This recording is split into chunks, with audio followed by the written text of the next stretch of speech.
C'est l'histoire de deux biologistes, passionnés d'apiculture et d'écologie, qui ont décidé d'installer des ruches sur le campus de la faculté des sciences à Nice. L'occasion était trop belle. Alors, Radio Chez Moi a décidé de tendre son micro à nos deux passionnés. Et alors vous deux, donc, vous vous occupez de l'association Apis Campus. C'est une association qui a débuté par l'installation d'abord d'un rucher. Initialement, on n'avait pas dans l'intention de faire une association et puis après, rapidement, compte tenu des enjeux de la pollution, des pesticides qui menacent les abeilles, on s'est dit que ce serait finalement une bonne idée de faire cohabiter notre amour de l'apiculture avec des enjeux de protection de la biodiversité, de l'environnement et sensibiliser justement les étudiants qui sont dans le coin à ces problématiques. Nous, Benoît et moi, on est biologistes moléculaires, on a été rejoints par des chimistes, on a été rejoints aussi par des gens qui s'occupent de sciences sociales et voilà, ça a créé une émulation. Puis après, il y a beaucoup de gens qui font partie de la société civile, qui appartiennent pas à l'université, qui sont venus nous rejoindre et voilà, à l'heure actuelle on est quelque chose comme 80, il y a 80 adhérents. Et l'idée c'est c'est un rucher associatif, pédagogique, accessoirement expérimental. L'idée c'est vraiment de réintroduire l'abeille en fait dans la vie courante, parce qu'il faut savoir que au siècle dernier, en fait, avant l'explosion de l'industrie sucrière, le miel c'était la seule manière de se procurer du sucre bon marché. Et c'est quelque chose qu'on a oublié, qu'on a perdu, mais en fait, dans les villages aux alentours, par exemple à Saint-Vallier, il y a des maisons à Saint-Vallier où au fond de la cuisine, dans les placards, il y avait des ruches. En fait, on ouvrait le placard et il y avait des ruches qui étaient là, et les ruches sortaient à travers des trous qu'il y avait dans les murs. Donc il y a plein de ruchers comme ça dans les petits villages qui sont maintenant un peu tombés en désuétude, qui sont abandonnés. Mais il faut savoir que l'abeille, elle a toujours fait partie de la vie quotidienne des gens, jusqu'à ce qu'on puisse se procurer du sucre de canne ou du sucre de betterave à très très bon marché. Vous avez une production de miel ici donc ? Ah oui, on produit régulièrement entre, on va dire 40 et 80 kilos de miel par an. Okay. En gros, donc cette année, ça a été la première année où on a fait beaucoup. Ouais. On a fait ce score. Les années précédentes, non, parce qu'on a. Si on s'occupe de la protection des abeilles, c'est aussi parce que les abeilles meurent beaucoup. Et là, on a une dizaine de ruches actives. Il est quasiment sûr qu'au printemps, il en restera une ou deux. Mais pourquoi ? C'est ce dont parlait Benoît tout à l'heure, le syndrome d'effondrement des colonies, qui est un processus multifactoriel. Il y a beaucoup de facteurs qui entrent en jeu dans ce syndrome. Moi, je pense qu'un des majeurs actuellement, c'est les hivers qui sont plus assez rigoureux. Les abeilles, en plus d'être intoxiquées aux pesticides, d'avoir à subir la pression d'un acarien qui s'appelle le varroa, qui est aussi une espèce invasive, de devoir faire face aux frelons asiatiques qui les persécutent pendant 3 mois de l'année en terrorisant les colonies. Il y a aussi une grosse composante climat. Les hivers sont plus assez rigoureux et les colonies en fait conservent une activité qui les épuise. Donc elles vieillissent plus vite en fait. On peut dire ça, la colonie vieillit plus vite. Merde. La production de miel, c'est pas vraiment l'objectif de ce rucher. C'est vraiment un rucher qui est fait pour aider les abeilles. Donc en fait, ce qu'on fait, c'est au printemps, le printemps, c'est le moment où la reine se met à pondre de façon très active, à peu près 2000 œufs par jour. Donc en général, au bout d'un moment, la ruche, qu'elle soit une ruche en bois comme celle-là, ou bien une ruche naturelle dans une cheminée ou dans un trou, dans un rocher, etc., la colonie d'abeilles devient très vite saturée. Et donc les abeilles régulièrement se divisent en essaims, les colonies se divisent en essaims. Et donc il y a beaucoup d'essaims qui sont signalés au moment du printemps. Et comme on commence à être un peu connu dans la région, les pompiers ou bien des particuliers nous appellent pour venir récupérer des essaims. On récupère des essaims un peu partout sur la grande échelle des pompiers. Ça nous arrive régulièrement sur les toits, etc. Donc on récupère environ une trentaine ou une quarantaine d'essaims comme ça chaque année. Donc on en installe ici dans notre rucher et puis après on en donne à nos adhérents. Il y a une certaine quiétude, un certain calme qui naît de travailler avec des abeilles, d'ouvrir une ruche, d'entendre bourdonner. Ça apaise, enfin pour certains tempéraments ça les apaise, moi ça m'apaise, ça m'apporte du bien-être et ça a commencé comme ça. Tout à l'heure tu posais la question de la cohabitation avec les étudiants. Là on a vu que on a nos abeilles qui s'envolent, qui vont, qui viennent. Il y a peut-être 100, 200 000 abeilles les étudiants qui sont à 10-15 mètres sont dans l'herbe, ils discutent, ils sont dans la complète ignorance du fait qu'il y a toute cette activité qui passe au-dessus de leur tête. Et donc voilà, c'est bon signe c'est un bon exemple pour expliquer qu'on peut tout à fait cohabiter avec cet insecte réputé très dangereux. Et donc à la fois, vous faites une preuve par l'action, parce que c'est quand même une preuve par l'action, mais c'est donc un endroit de méditation, un endroit de recherche, un endroit d'étude, un endroit pédagogique, un endroit pour initier. Et je pense que j'en oubliais encore, non ? Ouais, non, c'est ça, c'est à peu près là, t'as fait à peu près le tour. Et voilà, nous on pense que ça ne peut être que positif. On a été agréablement surpris que la direction de l'université l'accepte assez facilement. C'est bien, c'est une très bonne chose. Et je pense que des projets comme ça devraient se multiplier. D'ailleurs, ils commencent à se multiplier. On a de plus en plus de collègues dans la France entière qui nous appellent à Marseille, à Paris, etc. pour essayer de développer des ruchers comme ça au sein des universités. On a installé des ruches dans des collèges. Dans les écoles, c'est un peu difficile, mais dans les collèges, c'est faisable. Dans les lycées, etc. On a installé des ruches à la Villa Arson aussi. Voilà, donc on essaye vraiment de développer cette idée que si on reste raisonnable en nombre, dans une ville comme Nice, il y a largement de quoi subsister pour un bon paquet d'abeilles, parce qu'il y a quand même pas mal d'espaces verts et puis les collines sont pas très loin. Une abeille, ça vole très facilement jusqu'à 3-4 km pour trouver de ressources alimentaires. Moi, par exemple, je peux installer une ruche chez moi ? Légalement, tout à fait. Si tu as un jardin, que tu as un espace suffisant, ou même un toit terrasse, sur un toit terrasse, sur un balcon, à partir du moment de toute façon où on est 5 mètres au-dessus de la voirie, il n'y a plus de règles qui s'appliquent. Donc il y a un arrêté préfectoral qui décrit la réglementation sur l'installation des ruches. Nous, on est ravis d'initier les gens. Ils peuvent même acheter une ruche, l'installer ici pendant quelques temps. On leur installe une colonie à l'intérieur et puis après ils repartent avec leur ruche. Quand ils se sentent suffisamment à l'aise, ils repartent avec leur ruche chez eux. Tiens. Ça c'est pour moi ? Ouais, c'est pour toi. Cool. T'as pas plus que... D'accord, donc là moi j'ai mon... Ah oui, c'est le même le mien, donc le petit chapeau. Voilà. Donc c'est une demi-tenue en fait, c'est une grande veste. Ça suffit. Une vareuse, ça s'appelle, et ça suffit à se protéger parce que les abeilles piquent pas à travers les jeans. Voilà, on va allumer un enfumoir. Merci, donc je vais mettre ces grands gants là. L'enfumoir, contrairement à ce que pensent les gens, c'est pas du tout fait pour endormir les abeilles, c'est simplement pour les faire rentrer dans la ruche de manière à ce qu'on puisse travailler calmement à l'extérieur et les manipuler sans qu'il y ait des milliers d'abeilles qui tournent autour de nous.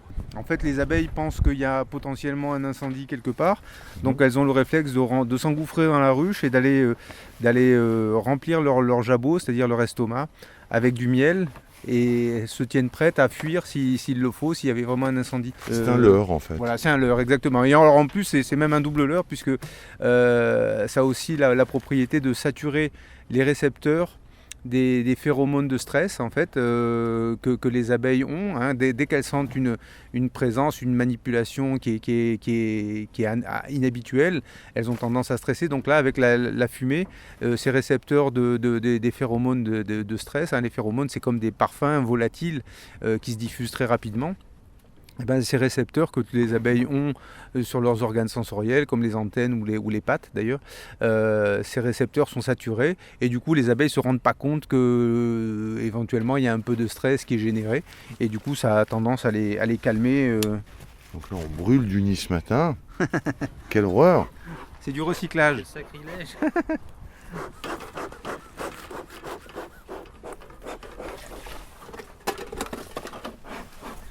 Allez, c'est parti. Alors, on enlève le toit en tôle. On voit qu'il y a un peu de condensation. Pardon. Donc ça, cet objet là qui ressemble à un gros tournevis, c'est un lève-cadre. Les abeilles propolisent tous les interstices qui les mettent en contact avec l'extérieur. La propolis, c'est une espèce de gomme en fait qui. En fait, elles isolent en fait. Elles non isolent, oui. Ok. Elles isolent, mais plus qu'un isolant, c'est aussi une colle. Ok. C'est pour ça qu'on a Une sorte de mastic en fait. mastic, exactement. On a besoin d'un lève-cadre pour défaire ce. Donc là, on est sur une hausse qui n'a pas été récoltée parce qu'elle n'a pas été remplie. Alors on va laisser celle-là et on va aller dans le corps de ruche. Ah d'accord, il y a un deuxième étage en fait. Sur celle-là, on a 2 étages effectivement. Enfin, il y a plutôt un rez-de-chaussée d'ailleurs, parce qu'on atteint le rez-de-chaussée. Là. Il y a plutôt un corps de ruche. Le corps de ruche, c'est là où la colonie est installée. Et C'est là où il y a la reine donc. C'est là où se trouve généralement la reine. Wow.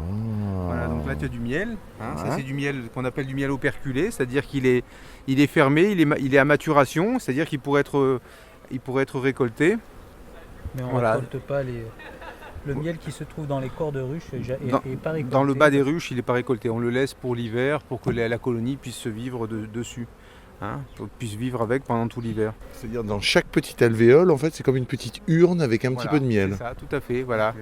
Et les abeilles viennent, en fait, les butineuses le déposent sur la planche d'envol à l'entrée de la ruche à des abeilles qui sont plus jeunes et qui sont chargées de récupérer ce nectar et d'aller le stocker dans les alvéoles. Et petit à petit, les alvéoles sont remplies, l'eau est évaporée, remplie, évaporée, remplie, évaporée. Et quand tout a été bien évaporé et tout a été à la bonne densité, et bien le miel, à ce moment-là, l'alvéole est fermée et le miel est là.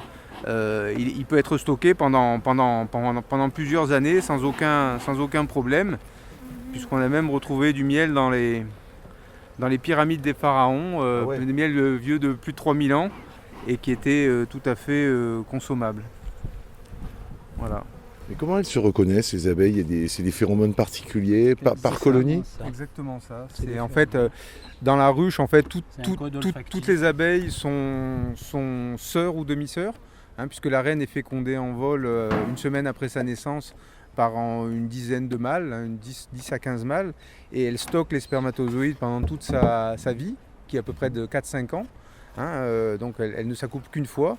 Elle stocke les spermatozoïdes et elle décide de féconder au fur et à mesure les œufs qu'elle pond, au fur et à mesure qu'elle a besoin que la colonie a besoin d'ouvrières. Donc on part de une pour tout faire. Voilà. C'est-à-dire les dizaines de milliers d'abeilles qu'il va y avoir. Les 50 000 abeilles qu'il y a dans la ruche sont toutes issues de la même mère, mais de plusieurs pères différents. Donc potentiellement elles sont demi-sœurs ou sœurs. Et elles se reconnaissent en tant que sœurs ou demi-sœurs. Il y a des castes de sœurs et de demi-sœurs. Elles se reconnaissent toutes et c'est ce qui fait qu'une abeille revient toujours dans sa ruche d'origine, ne va jamais dans la ruche d'à côté parce que sinon elle n'est pas reconnue et elle est perçue comme une intruse et elle peut se faire tuer très facilement. Ah, il y a du couvain. Donc là, voilà, là il y a du couvain, c'est-à-dire c'est des œufs. Donc la reine a pondu. Donc c'est les futurs de la colonie. A pondu récemment, oui, tout à fait, exactement. Okay. Alors ici, normalement les abeilles arrêtent de pondre l'hiver, mais ici bien en plus avec le réchauffement climatique, les conditions sont tellement clémentes que souvent les reines continuent à pondre pendant l'hiver ici. Mais ce qui les épuise donc. Ça a tendance un peu à fatiguer la colonie parce qu'il faut nourrir tout ce petit monde et donc il faut pas mal de stocks de miel, il faut essayer de trouver de la ressource alimentaire.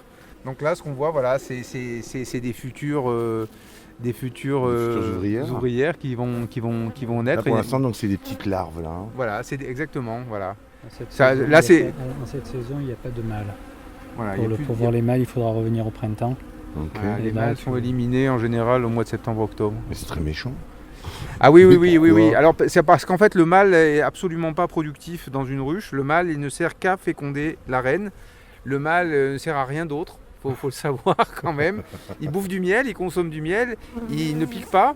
Il n'est pas guerrier. Il protège même pas la ruche. D'ouvrières toute la journée. Voilà, donc en fait il fait pas grand chose. Donc en fait une fois qu'il a rempli sa fonction de reproducteur, il est en général éliminé. Il est éliminé au mois de septembre. Et il y a assez peu de mâles hein, sur une ruche sur une ruche de 50 000 abeilles. Il peut y avoir 1000, 2000 mâles, mais en général, il n'y en a pas beaucoup plus que ça. Quoi. Okay. Bon, on va faire une petite dégustation. Ah mais ouais, carrément. Moi, je vais me déshabiller. Je vais ôter mon... Comment ça s'appelle ? La vareuse. La vareuse. Les gants et la vareuse. D'accord. Mets-toi là-bas, parce que là, les quitte le abeilles sont un peu rucher. excitées. Il vaut mieux... s'éloigner un petit peu. Tu sais, il y en a plein qui font leur miel à Nice. Bah, j'apprends. Hein, moi. Donc ça, c'est du miel de quelle fleur, en gros ? Alors, c'est du millefleur. Il y a un peu de tout. Il y a de l'eucalyptus, il y a du trèfle, il y a vraiment tous les arbres qu'il y a dans la fac. Hein. En général, elles tournent dans le cimier. Hein, ces abeilles-là, elles vont pas très très loin. Mais voilà, c'est du miel bio, tu peux le manger.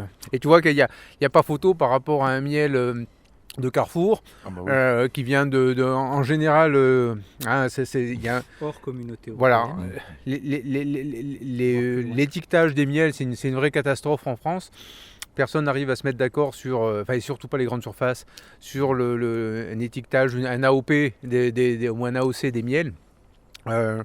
Donc en fait, ça permet aux grandes surfaces d'acheter du miel à très bas coût en Chine, de l'importer, de le vendre beaucoup plus cher ici. Donc ils se font une grosse marge, alors que nos apiculteurs ont du mal à survivre. Et certains d'ailleurs n'arrivent pas à écouler leur stock. Hein, parce que le miel est acheté très bon marché, même dans les pays de l'Est ou en Espagne. Hein, en Ukraine, l'Ukraine était très, très gros producteur. Et donc, sur les pots de miel que vous avez dans les grandes surfaces, vous allez voir, il y a écrit miel en provenance de pays de la CE et hors CE. Donc en fait, tout ce que ça veut dire, c'est que du miel qui vient de la planète Terre. Vous êtes rassurés, vous savez que votre miel n'est pas un miel de Mars ou de Saturne. Mais on ne sait jamais. Voilà. C'est très informatif. Voilà. En fait, il faut acheter du miel d'apiculteur, si possible local, en circuit local, pour éviter de lui faire traverser toute la France. Encore mieux si c'est du miel d'apiculteur bio, évidemment, parce que ça encourage... C'est la classe de manger du miel dans la fac de sciences. Je suis hyper heureux, j'en ai plein les mains, c'est magnifique. C'était Instantané, la petite photographie radiophonique proposée par Radio Chez Moi. Nous étions aujourd'hui avec Benoît et Laurent, animateurs de l'association Apis Campus. Merci à eux pour leur super accueil et leur sourire multiple, à la Faculté des Sciences de Nice, au groupe Kill the Moose qui nous a bien gentiment prêté un peu de sa musique, et surtout à toutes les abeilles qui m'ont offert un peu de leur miel délicieux.